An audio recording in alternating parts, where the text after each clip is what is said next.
नमस्कार दोस्तों, जैसा कि आप सभी को पता है कि देश में एसआईआर वेरिफिकेशन अभी जस्ट कुछ राज्यों में ख़त्म होके उठा है। अभी उसकी ड्राफ्ट लिस्ट वगैरह आनी बाकी है। ऐसे में एक नई योजना ने, एक नई अनाउंसमेंट ने लोगों में हलचल पैदा कर दी। वो है एनआरसी को लेकर के, क्योंकि काफ़ी टाइम पहले ये चीज़ बोली थी गृह मंत्री ने कि एसआईआर के बाद कुछ राज्यों में एनआरसी भी करवाया जाएगा अगर ज़रूरत पड़ी। अब एनआरसी अगर हुआ तो इसका सीधा मतलब ये है कि आप सभी लोगों की नागरिकता की जांच जो है सरकार करेगी।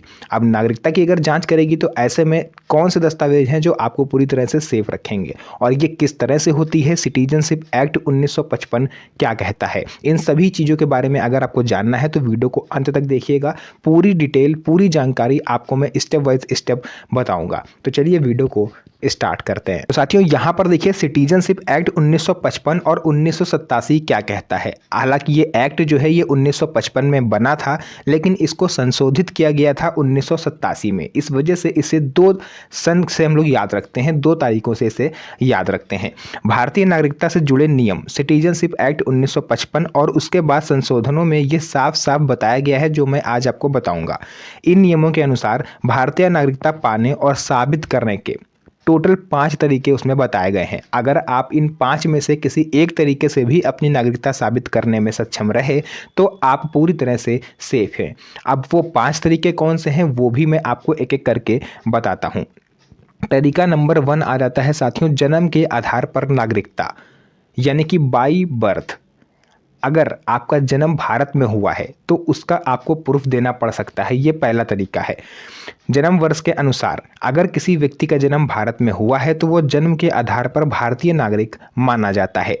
1950 से 1987 के बीच में अगर आपका जन्म हुआ है तो आपको ये वीडियो और भी ज़्यादा ध्यान से देखना चाहिए, क्योंकि सीनियर सिटीजन्स के लिए ये कानून क्या कहता है ये जानना आपके लिए बेहद ज़रूरी है। किसी भी प्रकार का अतिरिक्त दस्तावेज देना जरूरी नहीं है अगर आपका जन्म 1950 से 1987 के बीच में हुआ है।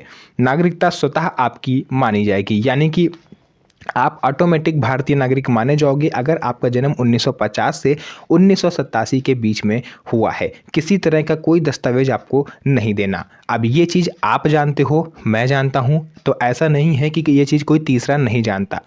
तीसरा मीन्स कोई घुसपैठिया जो बांग्लादेश, पाकिस्तान, अफगानिस्तान यानी किसी दूसरे देश से अगर हमारे भारत में आके रह रहा है, हमारे देश में आके रह रहा है, तो सीधी सी बात है कि उसे ये चीज़ पता होगी और वो इसका गलत फ़ायदा उठाने की कोशिश करता है। साथियों, इन्हीं जैसे लोगों की वजह से जो असली भारत के नागरिक हैं उनको परेशानियों का सामना करना पड़ता है।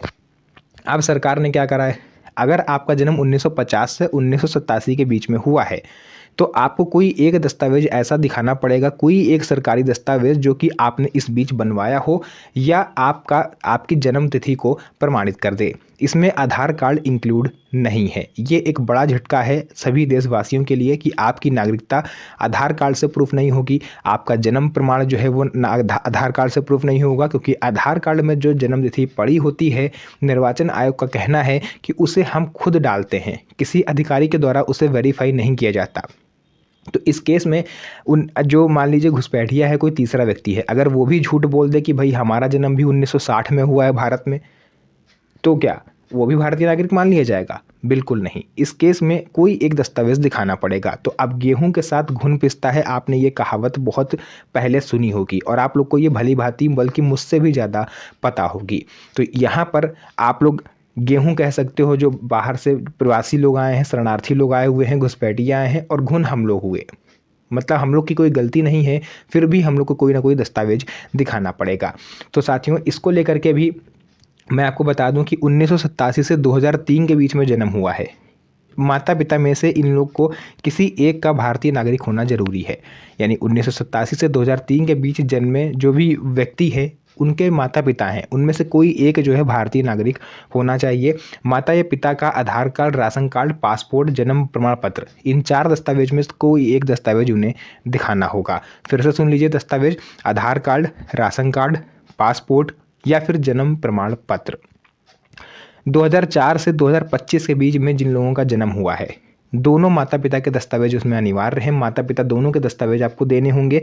जो भी माननीय सुप्रीम कोर्ट के द्वारा बताए गए 11 दस्तावेज हैं, आप चाहो तो उनकी ऑफिशियल वेबसाइट पर जाके उन दस्तावेजों की सूची देख सकते हो। उनमें से कोई एक दस्तावेज आपको यहाँ पर प्रस्तुत करना पड़ेगा। तरीका नंबर 2, जिस तरह से आप अपनी नागरिकता साबित कर सकते हो वो है वंश के आधार पर, यानी बाई डेसेंट।